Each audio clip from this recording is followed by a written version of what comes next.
You feel this nervousness on the phone there? Sir, I've been trying to make an urgent phone call up there. Well, I don't think it's something I want to do on an overseas phone. You gotta make some phone calls. Hang up the phone. Prank caller. And gentlemen, welcome once again to the Packernet podcast. I am your host and resident panelist, as always, Ryan Schlipp. Check us out online, packernet.com. Find me on Twitter, pack_dadam. Well, it has been quite a day, that's for sure. Not the best of days, given all that's going on around the country. But I figure this is a great spot for people to kind of get away from all that craziness. So hopefully I can provide a little levity to everybody. We can all have a better day. Without further ado, let's get started with Der Trader. Howdy. It's Go Pack Go, Jared Schrader, your trader, driver from Texas. I was going to watch the game at home, but living in Houston, they were airing only the Texans game, so that was unfortunate. But we went to beat-ups. It was fun. There was one other Packer fan there.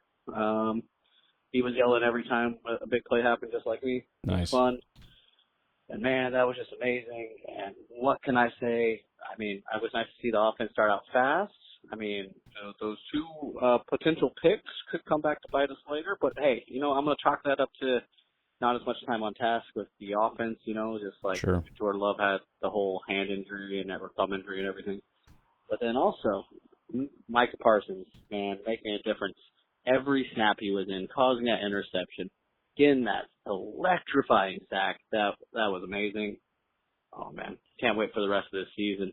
And, hey, on to the next game. Commanders didn't look like a slouch. And, again, they were playing the Giants, so, I don't know what that means. But, it's should be a good game. Hopefully we can contain Jaden Daniels. Let's get him on Thursday. Let's start out 2-0. Let's go. Go, Pack, go. Yeah, it's one of the things I didn't get to on tomorrow's podcast that I was kind of hoping to, but we can cover that if and when the Packers win, hopefully. And that is kind of the question of how big that is to go to 2-0, what that does to the rest of the league, division, etc., especially considering, these are two of our tougher opponents all season. So it's a big deal to get out of this 2-0. They're both NFC opponents. They're both... Or one of them is an NFC North opponent and all that. So, but you mentioned, I don't really know what that means. That's kind of part of what tomorrow is about a little bit. Actually, that's what today was about on today's podcast. But go over it a little bit more in depth in terms of, I guess, what makes them kind of a scary football team. All teams are kind of scary. If you really break it down into what they do and how they do it and how they manipulate people, it'll freak you out a little bit, especially teams that have success like the Commanders have and have continued to. Again, Giants, who knows, but we'll see, man. If they can come out playing as disciplined as they did against Detroit, I think they'll win walking away. But like you said, couple things start getting away from you, interceptions, etc., then, well, we know how that goes. Okay, sorry. Can't resist calling in, Ryan. Virgie Venny. All right. What happened? Yeah, man. I wonder what Dan Campbell chose from Applebee's last night after that win. Or after that I should say. Man, he had a lot to choose from, but, only at Applebee's. Yeah. Didn't have much to choose from other than getting his ass whooped against the Green Bay Packers. Right. Well, I'm glad there's a lot of options for him at Applebee's, but the only option yesterday during the game was an ass whooping. But yeah, just absolutely epic. You love to see it. And I will say, man, lots of guys got involved on offense. And LaFleur talked about it after the game. It's just like a good problem to have. It's just like, he's like, what do you do? Like, what do you do, this guy, that guy, and the other guy? And so it's like, man. And the thing is like, Wicks, he looked great. We just need these guys to step up and be better than last year. That's really all it is, man. Like, limit the drops. Jaden Reed had that one where there was an absolute dot to freaking himself from Love. but he just couldn't come down with it. Yeah, we just gotta start limiting these types of drops and, stupidity and special teams, man. This is the best I've seen our special teams too. I think it kind of went unnoticed, but we only had a couple penalties with the 2 holding calls. Yep. Of course, the first one was the beginning of the game when we had a freaking amazing return. I was like, yep, of course, yep, classic Packers. Ruined the freaking special teams play with the penalty. But no, I mean, it was pretty good. But I'll believe what our special teams is good when I see it consistently. So let's just get ready for the Commanders. And, good thing that we won against the Lions because now, you won't see them on the app until they win. Right. So that's good. I'm glad we won't see them on Twitter or anywhere other than making excuses and being stupid like Stick Radio. Gosh, I wish Woodward Sports Network had a call-in show. They do. I would call in. I would troll him, dude.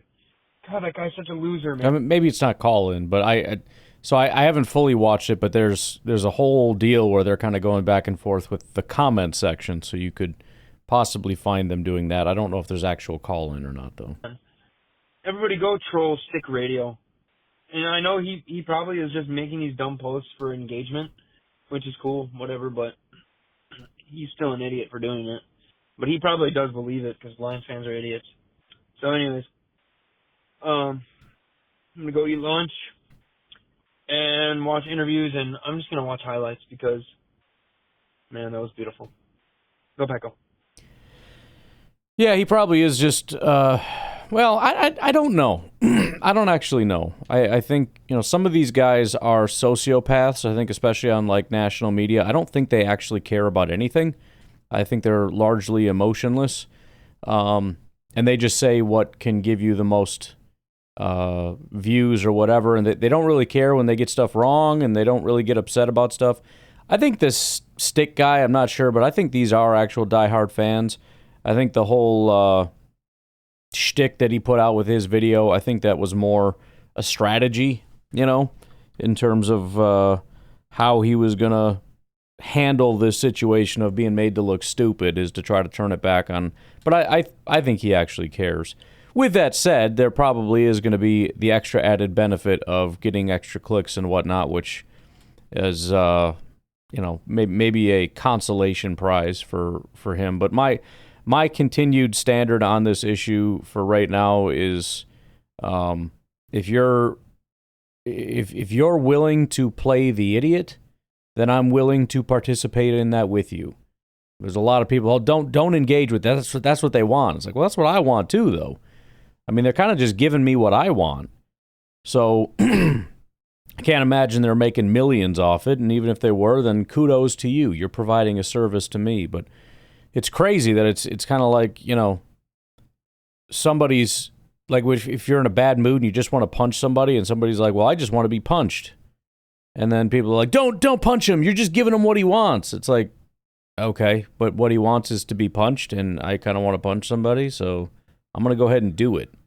I don't care that it's what he wants. What he wants is for everyone to realize he's an idiot. Okay. That's what you want? I will give it to you. I'll just give it to you. That's perfectly fine with me. And then you go ahead and make however much money you can make off of being a complete idiot. Nate, first of all, sorry for blaming you for not having a episode today. That was incorrect. That would be Spotify sucking. Yeah, so that's my bad. But nothing sucks more than the fans who sold their tickets this week. So even Spotify is better than you guys. I hope you know that, you spineless jellyfish. Yeah. You are the worst people. I hate all of you individually. If you have Packers season tickets and you're selling them to the opposite team, I don't think you should have season tickets anymore. I agree. That's a personal opinion of mine. I think we should maybe just ask the HMA, the Mexican attorney, can we do something about that? Can we start putting clauses in these contracts that if they sell to the wrong team, they immediately lose them? Just checking. But oh man, I also have to say, I had called in worried about the fact that we paid 2 first-round picks for Micah Parsons. Take it back. I'll take it all back. I was excited still then, but I thought it's not too much. This team is going to be different. Like that's what everybody's saying. I mean, it's all you're hearing on every Packers station right now is how different this team feels. Yeah. And it's game one, it's week one, and I don't want to overreact, but it feels like that, I remember that 2010 season. All right. I was at the end of high school. I was like the perfect age to be watching that team. And I don't want to say it out loud, but I think we all know the vibes. And there was even some comparison about like where Jordan Love's locker is and where I think Edgerrin Cooper or Micah Parsons, I don't remember who they were comparing it to, but like they were in Clay Matthews' spot, and Jordan Love is exactly where Aaron Rodgers' spot was. And people were chatting. So I just wanted to call in, say awesome game, and go Pack Go. Yeah, the selling off a ticket. Look, I get that occasionally stuff happens, right? I mean, if I had season tickets, I wouldn't be able to make it to every single game. I understand that. And I'd try to recoup my money, and I would do what I could to sell it. I mean, for example, we've got Craig who will call in and say, hey, I've got tickets, and I give him permission to go on Facebook. I would be willing to bet nobody's hit him up on it, and that kind of becomes the complication. What do? Do you just eat that money, or do you, after a while, put it up on the market? If it's me, again, I'll do everything I can, but I'm not just going to eat it. At some point, I will offer it to Packers fans. If they don't want to step up, if we don't want to step up, then we can't really complain about that. It's one of the things I always said is, as much as I do think on that side it is a problem, the other side is if you don't want Lions fans to buy them, then we should be buying them. But I'm sitting here at home complaining that it's Lions fans who are buying them all up, Also, it would be a lot harder for people to actually buy tickets. If we're saying that these tickets should not be allowed on public places like Ticketmaster or whatever, if I want to go to a game, I got to find a Packers ticket holder to sell me their ticket. But as I've already said numerous times, I think that they should be investigating people that just habitually just sell them. They just, that's all they do. They really just don't attend. This is not a money-making scheme. This is not just some pride thing where I've just wanted to be on the list. I live in California and all this stuff. It's nonsense. If you want season tickets, you need to be going. And if you don't want to go, then we need to send those season tickets to somebody else. Because it is absolutely painful, especially on such a big event. I mean, this is our opening homecoming. This is huge. And, I mean, it probably wasn't. It felt like 45% of the stands were blue. I mean, it was a lot of blue. And so, I mean, just think about what that means. Think about all the season ticket holders who said, I want season tickets, and that many people just didn't come. In fact, it's more than that, because let's say it's 50% of the season tickets that were sold went to Lions fans. That means you double that number. That's almost the whole stadium. Do any season ticket holders even go to the game? Or are they all just selling their tickets? Or was 90% of the tickets sold on the market sold to Lions fans? I don't, it's crazy. Hey, Ryan, TJ from Alabama. What's up? Obviously, that was fun. That was one of the most enjoyable Packer games. I mean, I always enjoyed the Packer games, but that had to be one of the most enjoyable for a number of years. Just playing really well, all three facets, the energy, the excitement, Micah Parsons' first game, Micah Parsons' introduction, Micah Parsons' first sack. Beating the Lions. Everybody else feasting kind of as well, tackles for loss, just flying around, the energy, both offense, defense. It was just fun. And I wanted to call in just because a lot of people calling in, and they're gonna say all the same things I said, and so on. But I also want to give a little love to Colby Wooden. Sure. I can honestly say that, at the start of the off season or end up whatever, I wasn't sure Colby was even going to make the team based on everything. Sure. But I thought he looked really good.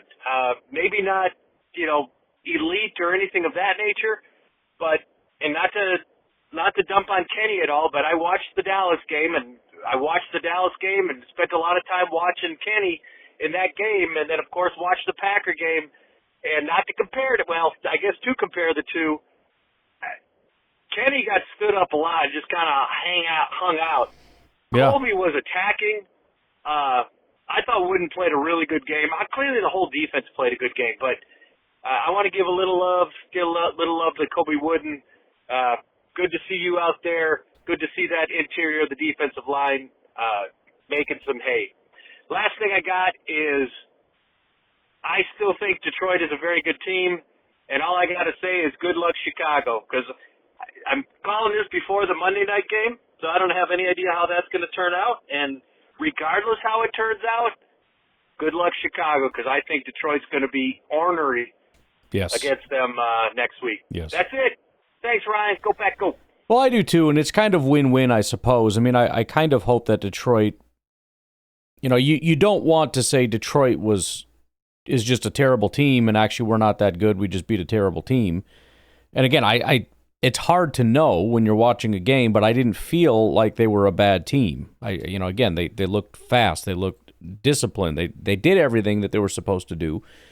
They just weren't as good. That's not what happened in the Vikings and Bears game, for example. That was just a disaster. It just looked like two bad teams playing each other. However, if Detroit is bad, it's not hard to figure out how that benefits us. But either way, I think Detroit is going to steamroll Chicago. First of all, I think they're a significantly better team. I do think that even though you expect regression from what they were last year, I still think they're going to be a formidable opponent. And I think Chicago is terrible. And like you said, they are out for blood. They have no intention of going 0-2. Chicago, I think, has already given up. I think the head coach learned pretty quickly that, and I kind of talked about this prior to the game, the concern that, you got quotes from the head coach like, well, we'll see how practice goes to determine how much of the playbook we can open up. It just had the feeling of like, I think he got to Chicago and had no idea how terrible Caleb was, which, as I said on social media, makes me question his intelligence. You went to Chicago because of Caleb, because you actually thought he was really good? Did he actually buy into the media hype?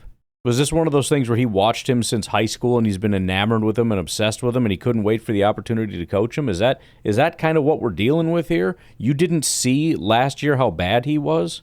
Did you buy into the narrative that it was all the coach's fault and that you were going to go in there and save the day and transform him? You believed all that? Listen, and maybe it happens. But I saw a coach on the sideline shaking his head like, I knew this was going to be a disaster. I did everything I could to mitigate this, and here we are. And everybody knows. The coaches know. The players know. They all know Caleb is bad. And I think this is a team that is just already completely defeated. I genuinely believe that. All right, we got to hurry up here. We got so many calls, and we're going to have to probably dump some of these. Maybe we'll do a Packernet After Dark tomorrow at some point. In fact, we're not going to be able to get through all these, so maybe we'll do that. Let's just take a break now. We'll come back with Jersey Mike.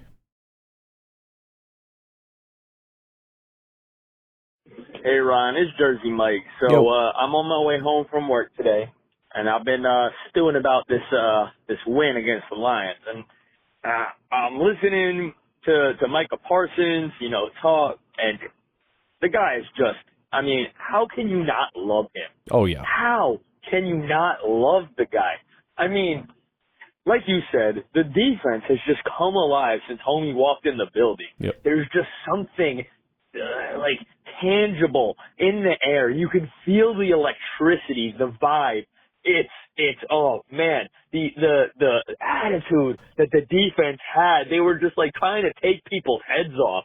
I've already talked about Halfley and his freaking nerves firing off, but let's make one thing clear about this team. They are primed for a Super Bowl, not because of the offense, but because of this defense. We are talking about a legitimate Super Bowl caliber defense. And the offense is just going to hopefully get better as the season goes on. And then you have Micah Parsons talking about coaching up the guys on the D-line. The amount of effort that is going on, the amount of they're pouring their hearts into this team, and freaking amazing to have guys who legitimately care on this football team. Oh, it makes a grown man cry. You know what I'm saying? It's beautiful. I mean, just watching Quay tip that pass, that almost went sailing over his head, and it kind of looked like he was in a bad position and wasn't, and then just the last second, he just goes up for the ball and just makes it a bad pass for Amon-Ra St. Brown, and St. Brown can't come down with it. I mean, this defense is so good to the point where this offense just has to string a little bit together. They just have to put some drives together. I mean, what do you need? Romeo Dobbs with a strike and then Jaden Reed for a corner route. I mean, how much you go from the post to the corner, and it works. And you have the guys on offense to do it. We have the speed. We have the route running. We've got the guys who are selfless like Dontavian Wicks, who are going to run the perfect pick route. That is a pick route, but they can't call a flag on it, and he's just going to stand there and watch as Jaden Reed comes down with a ball for a tutty. I mean, this team, man, it doesn't matter who is being thrown the ball. This team, man, let's go. Go, Pack, go, baby. Yeah, I mean, everybody said it 1,000 times. I'll just say it one more time. I mean, it absolutely feels different. And let's see how week 2 goes. After that, we'll see how week 3 goes. It just gets us a little bit closer and closer and closer to being able to say things more definitively. But there have been some very, very, very good teams over the years. It's been a while since the Packers have been one of those very, very, very good teams. We'll see how this year goes. Howdy, this is Jared Trade, the Uber driver from Texas. Yep. And so I also wanted to add that, man, this might not be noted as much, but our punter, Daniel Whelan, was smacking the Jesus out of those balls. Like, holy crap. I think he was a big help in the victory as well, all 3 phases of the game, of course, but man, those balls, I'm surprised that they still had a skin on them at the end of it. Anyways, go Pack, go. I agree, and I was scolded by our one of our resident Irish listeners for saying Daniel Whelan instead of Whelan. I don't know if you guys remember, I spent a long time on the podcast saying this is how you say it, over and over, no. And somehow it must have got twisted in my head. Sometimes you keep saying something over and over again, and it's like, this isn't what you're not supposed to say, and then you remember it as what you're supposed to say. I don't freaking know, man. But yes, Daniel Whelan is a very good punter. Hey, Ryan, it's Craig on my way back from Wisconsin. Yeah. Went to the Packer game on Sunday. What an electric atmosphere it was. Can't imagine. Just listening to your Packernet After Dark where you talked about how loud the stadium seemed to be. And, it's the loudest I've ever heard it. I videotaped the entrances and I wanted to do a couple people before Micah, so there was some kind of, relative point to go back to, because I was anticipating that when Micah came out, it would just erupt, and it did. So, and someone told me, I haven't seen it on TV yet, but they actually showed the entrance of Micah on television, which, again, doesn't happen very often. Yeah. But it was just phenomenal, and as you said, when Micah would come in, especially the first time he came into play, it just erupted again. And then when he got the sack, oh my gosh, it was so cool to be there. Such a fun game. I went with 4 friends from high school. One did wear a Detroit Lions shirt, but she wore a cheesehead because she's from Wisconsin, but she's lived in Detroit for 40 years. So she was wearing a little bit of both, and then the other 2 were rooting for the Packers. So it was a great time, great weather, just so excited about this season. And I just thought, even a little bit during warm-ups and during the introductions, there just seemed to be a swagger to the team. I felt so confident before the kickoff that we were going to have a good game and beat these guys. And they got to have even more swagger after that showing. Now, again, hopefully it doesn't get to their heads and they can be focused and everything else. And I'm sure the staff will make sure that's happening. But I think there's a little bit of a little confidence booster there. So feeling really good about the season. So anyway, just wanted to call in and give you a little bit of the perspective from the fans or from being at Lambeau. I almost called you during the game just to let you hear some of that noise, but I was just having a good time. So go Pack, go! Well, like I said, you could absolutely hear it just through the TV. I mean, you knew Micah was on the field when they weren't even showing it. Like I just remember saying, like, I don't want to see this. I want to see the field. I don't want to miss the play, and I want to know if Micah's out there. And you could hear the crowd going nuts, and it's like, I am pretty sure he's out there. Sure enough, every time you heard that roar, you just knew he was out there. And, it's nowhere near as loud through the TV as it is in the stands. So to be able to hear that level of intensity just because a guy came in and substituted is pretty wild. But you're right. I mean, it just, again, it feels different. I'm sure the team feels that as well. In fact, I know they do. They've talked about it. And then having confirmation, it's one thing to just kind of feel it. It's another thing to actually put it on the field and be like, holy crap, this is real. Like, we're really doing this. Hey, Ryan. Zach in Buffalo, bud. Yo. So I'm watching this pathetic Bears and Vikings game. Obviously, week 1, I get it all. But I'm telling you right now, Green Bay puts up 60 points to 0 against both of these losers right now. Crazy. And it's incredible, too. Like, you see how all of that off-season winning that the Bears did and how it's got them up, 3 points on the pathetic Minnesota Vikings right now, dude. I should have known better. I spent a little money on this game on the Vikings, thinking, they've got a good base team. They should be able to maybe walk these terrible Bears. Caleb's just a dud, whatever. The only thing that looks good in this game is his damn run ability. And I think Green Bay would go to prison for heinous war crimes against these two pathetic teams. I don't think Green Bay's got competition to do it this year, man. It seems that way. Super cold, super early prediction, super hot take early in the season. But yeah, man. So have a good one. Go Pack, go.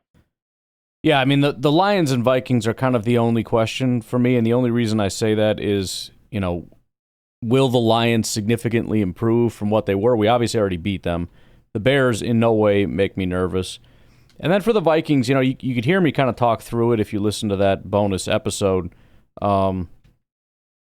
There's obviously more to it than just the quarterback, but I thought that the quarterback actually did quite well. He was under duress constantly, so there's questions about the offensive line, I guess. It is weird that the Bears defense, which I don't think too many people expect to be very good, did such a number on them. Doesn't speak super highly of the Vikings offense in general. But, they've got a good coaching staff, and if the quarterback is actually a decent quarterback in terms of he can play within structure and throw accurately, on time, in rhythm, all that stuff, with Justin Jefferson and the whole thing, I don't know that I would put them on the same level as the Packers, but they certainly could be competition. But yeah, I mean, it's you're kind of like twisting and squinting and doing everything else to try to find ways where maybe the Packers won't win the division, but taking out the Lions in convincing fashion like that, I don't know, man. I don't see a lot of hope for other teams pending some kind of massive change. Hey, dude, back with part 2. I just want to double down here in case anybody listening doesn't understand how terrible these two teams are. They're like, we got all this talent, blah, blah, blah. We got the best receiver in the league and this and all this bull crap. And then one of the best rookie receivers in Odunze and all this, Justin Jefferson and blah, blah, blah, blah, blah. We are watching two New York City trash cans bump into each other in a hurricane wind right now. This is not like, two fine defenses going up against. No. No. I don't care where they ranked last year, whatever. These are two terrible teams. They're dog water. Dookie cheeks, man. This is just ridiculous. I'm so happy that I'm a Packers fan. I'm so happy that I don't have to cheer on these two useless franchises. I'm so happy that they are, punching bags for us. Perennial punching bags for the Green Bay Packers. Last year, forget about it. I'm calling my shot. I think Green Bay is going to go 6-0 against this division this year because we embarrassed Detroit week 1 in Green Bay. Now, obviously, nobody thinks that Detroit is a terrible team, but boy, we made them look like it. Yeah. And I think that there's about 20 teams in the NFL right now that would have a significantly better first half than these two dog water teams. Yeah. Whatever. A little laughing at the enemy, I guess, man. But, sorry for calling back twice in a row. I just, I'm loving this game because, man, I really, really hate to be a Bears fan right now. But I'll never know that because I'm not that stupid. So, go Pack, go. I borderline hesitate to even say it, but I borderline started feeling bad for Bears fans yesterday. Yesterday. It was so unbelievably bad for them. And just the realization, you know what I mean? Like that, it was so bad, and I kind of was saying that this might happen. It was so bad that there's really just no excuses. For a fan base that is built on excuses, it's all they ever do is make excuses for why things are going to give. And there's a couple out there that are doing it, but the vast majority of Bears fans, from what I can see, are not even trying. They're just, they've given up. They're not interested in faking and pretending. It's just, this is bad. This is awful. We're screwed. It's not going to be better. And they're right. The realization that their hopes and dreams for Caleb Williams have been dashed already, that they were wrong. In fact, and this will be a good laughing at the enemy, I'll save it for that, but there was a caller who did call into a Chicago Bears media thing and chastised them for constantly getting it wrong and constantly telling Bears fans, no, don't listen to these people. They're wrong. Caleb is really good. Justin Fields is really good. All these things are going to get fixed. Every year they do that crap. And he called in and basically said, we need better media than you guys. And he's absolutely right. So, again, they're broken. They're done. I think the honest, interesting question is, are they drafting a quarterback next year? And I honestly think the answer is yes. I think it's going to be such a disaster with Caleb. Some people think that they're going to put in the backup quarterback. I honestly wouldn't be that surprised. Poles is obviously going to fight this to the death because that is a fireable offense. I know he was just given an extension. I don't know exactly how that works financially, but I think that it has happened before that it's not like a contract with an NFL player where you can't really get fired, this, that, or the other. They can easily just eat the money and get rid of them. So that is, as of right now, my prediction. We'll see if there's any growth or change in this situation. Again, it is possible, but I think Poles is fired. I think Caleb is gone. I think they try to find a quarterback to pair with Ben Johnson, and I think we're going to be back here all over again, at least I will, panicking and worrying, could this be the thing? Could this possibly be the quarterback and with the offensive coordinator and everything else, and we'll do this frickin' dance all over again. But again, I think that happens next year. I think they're going to get a very high pick. There's a lot of quarterbacks depending on who actually comes out, and I think they grab one and probably the wrong one. All right, let's take our final break. We got Nico in Idaho. Yo. Yo. Ryan, it's Monday Night Football. Are you ready? Quarter 16-17. The Bears beating the Bay Queens. And I know Caleb looks a little better, but No, he doesn't. Did you notice how many checkdowns he's thrown? Yes, you know? I did. And he's had a lot of bad passes too, so I'm not worried.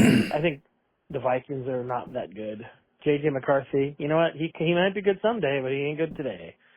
So, also, hey, remember how we beat the crap out of the Lions yesterday? I'm still riding that high. So, yeah, it's good. Can you imagine how it's going to be once Parsons gets up to snuff? Oh, my gosh. Anyways, I'm going to go now. My wife's calling me. Peace. Well, that was a point I meant to make on another call that I forgot about. But, you know, if you look at all these teams that might get better and all that stuff, which team is, you know, primed to get better the most? You could try to argue Detroit as far as getting acclimated with their coordinators and also eventually getting one defensive tackle back. But I don't know about that necessarily. Chicago, you know, again, new system and all that. Minnesota with the new quarterback. I mean, everybody's got their thing. I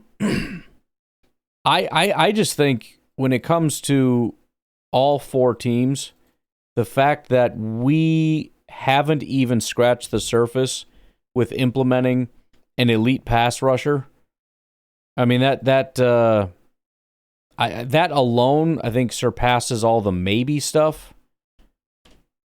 And then you add in Matthew Golden, and again, don't really know what he provides, but I feel much more confident in Matthew Golden than I do in just random new people, right? Again, Ben Johnson's supposed to be big. I don't think so because of Caleb. The coordinators in Detroit, I don't super care all that much. Maybe it means something, maybe it doesn't. I don't know. It's at least negated by the growth that the Packers are going to have. In Minnesota with JJ, I mean, that one might be the closest, but again, I don't even know that he played that poorly. I'm obviously in the minority, but it just felt like he was under constant duress. A lot of balls were batted. I didn't see hardly any inaccurate throws. And if that's him playing well, okay, they barely beat the Bears. What am I supposed to be scared of? So, I don't know, man. I would say that the Packers are not only already the scariest team, but I think the Packers are likely to be the team that still improves the most because they're going to, and that doesn't even include Christian. That doesn't even include Christian Watson. You get Christian Watson in here with Matthew Golden, and then on the other side, you got the freaking demon. I would say that the Packers are, again, at the very least, going to mitigate any growth that these other teams are going to have with their own growth. Meaning the gap that there is now with the Packers and these other crap teams will remain that gap. Daddy? Yo. What's up, bud? Snacks. I'm just, what are we, fourth quarter of this Vikings-Bears game? And it doesn't matter. It doesn't really matter how it finishes. I've seen enough. And they'll get better. I mean, the unfortunate part is we don't play either of these teams. That does suck. Until I don't think is it week 12 or week 13 or something? And then we got them, I think, 4 of our last however many games are against the Vikings and the Bears. So it's a bummer we're not going to get them early because, you know, they're not there yet, and that could change. But and normally I'm totally into just saying these teams blow and the Bears and Vikings are included and, you know, doing that thing. But I don't know, after feeling so good yesterday and today, just everybody's saying the Packers are this and that, whatever else. Like, dude, I'm a little bit like, all right, everybody slow your roll just a hair. Sure. I mean, great effort yesterday, and it couldn't have been any better, and I'm all for it. But that makes me a little nervous. But now seeing these two teams, like, there's no way the Vikings and the Bears are better than they were last year. Yeah. Which we are. And it looks like the Lions took a step back. So my point is, the division really looks gettable. So let's get it. And by the way, the Vikings and the Bears blow. Yeah, not and only I like it. not only gettable, but it borderline feels out of reach for anybody that is not the Packers. I do agree with you, though, when I start hearing everybody talk about, oh, the Packers are going to be this. Like, you guys are wrong about everything. Please don't take our side. You're making me nervous. Just continue hating the Packers, please. But whatever. We are officially in the hunted position now, and it just took 1 week, which makes sense. You take out the top dog, you are now the top dog. So, depending on who you ask, the NFC comes down to either the Eagles or the Packers after just 1 week. And like you said, it's probably way too early for that. But, you know, we'll see if they can kind of carry that swagger with them and do something good with it. Hey, Ryan, it's Craig from Indiana. Just Howdy. Almost home from my trip to Wisconsin now. I've been catching up on a few things. Another comment I wanted to make about the win over the Lions is I'm glad it was over a high, supposedly high-quality team. If we had played New Orleans week 1 and blown them out, or the defense looked great, or Sure. The offense looked good, or Jordan looked good, special team, whatever, we all feel good about it, but we'd still be like, I don't know, I'm not quite sure if this means anything for us or not.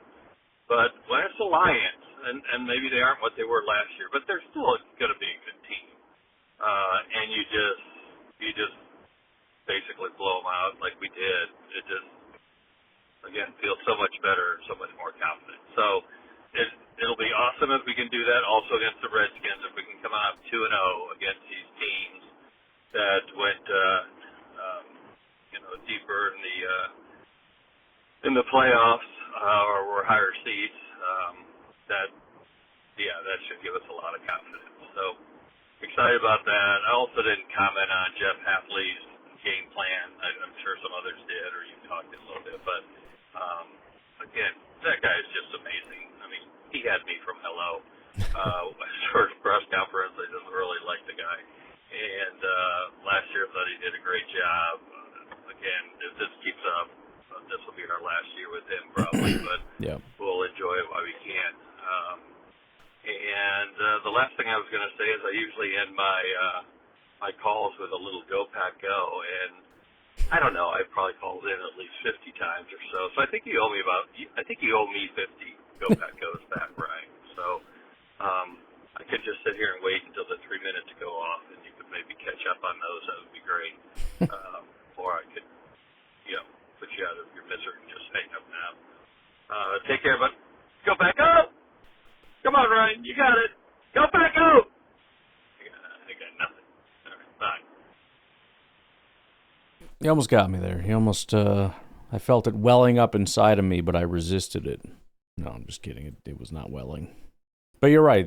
We don't need to wait until we go up against a good team. We don't, and that is the annoying part about beating one of those teams, is that you always end up hearing from negative fans as well as detractors that it doesn't mean anything. And if there were any mistakes, if it wasn't the most perfect, flawless performance against those teams, if you didn't win by 30, even if you do win by 30, all you're going to hear is, well, that's what you're supposed to do, which is not true. Teams don't win by 30 every single time they play playoff teams. But if there was so much as a single mistake, oh, that's not good enough, you wouldn't be able to beat actual good teams, or talk to me when you actually beat a team that matters. Just obnoxious. But, again, week 1, top dog.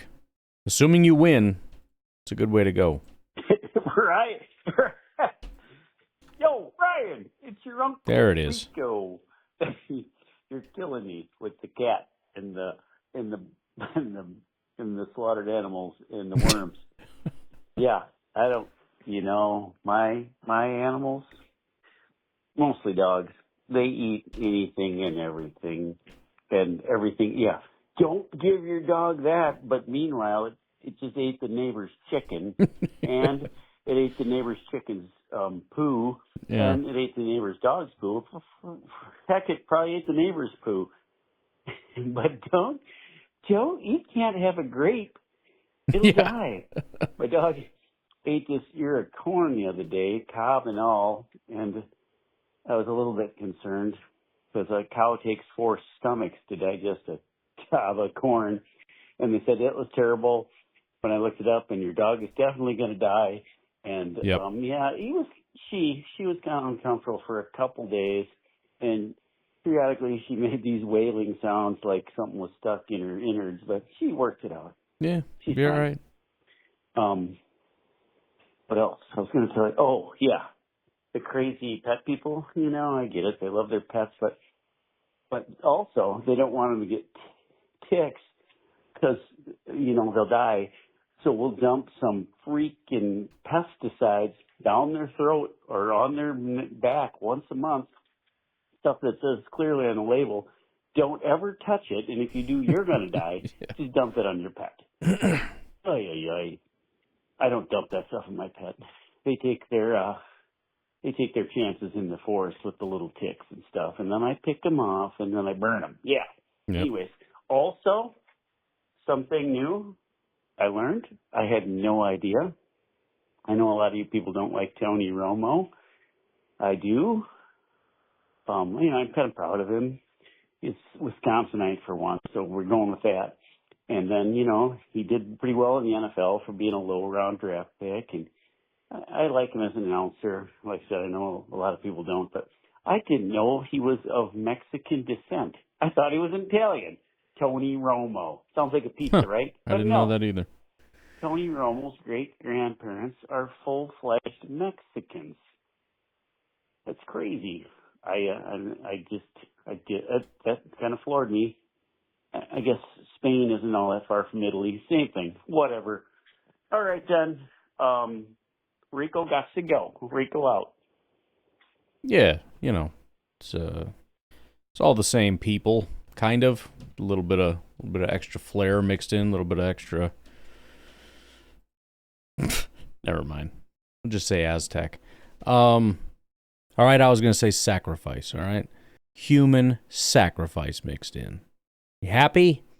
Yeah, I never really considered it. I guess I didn't even really think about him being Italian. I just figured he's a white dude. I don't know, but yeah, I liked Romo at first, but I just feel like he's really bad at his job. I get that he's a Wisconsin native and all that, and from a team sports standpoint, I understand rooting for him and all, but just from an evaluation standpoint, I think he sucks.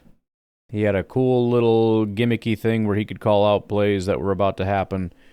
And that superpower, first of all, seems to have diminished, and now he just seems like he's medicated all the time, and he doesn't know what he's talking about. He doesn't even know what room he's in anymore. Yo, Brian, it's your uncle, Rico. Yo. Hey, I don't know why I all of a sudden thought about this, but where's Pedro, the redhead from Brazil, been? I don't know. I think we've heard from him since the Brazil game last year, but I don't think we've heard from him much. So do you think the game broke him? Pedro, are you out there?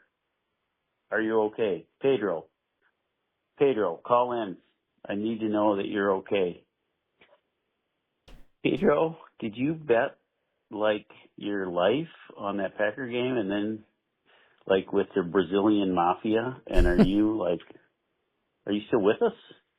Pedro, call in. I'm concerned. We miss you, Pedro. Call in, man. All right, I am going to leave it at that. We have a lot of calls, so I will try to do sort of a pregame call-in show, I suppose. Why not? But for today, have a good one. Talk to you later. Bye-bye.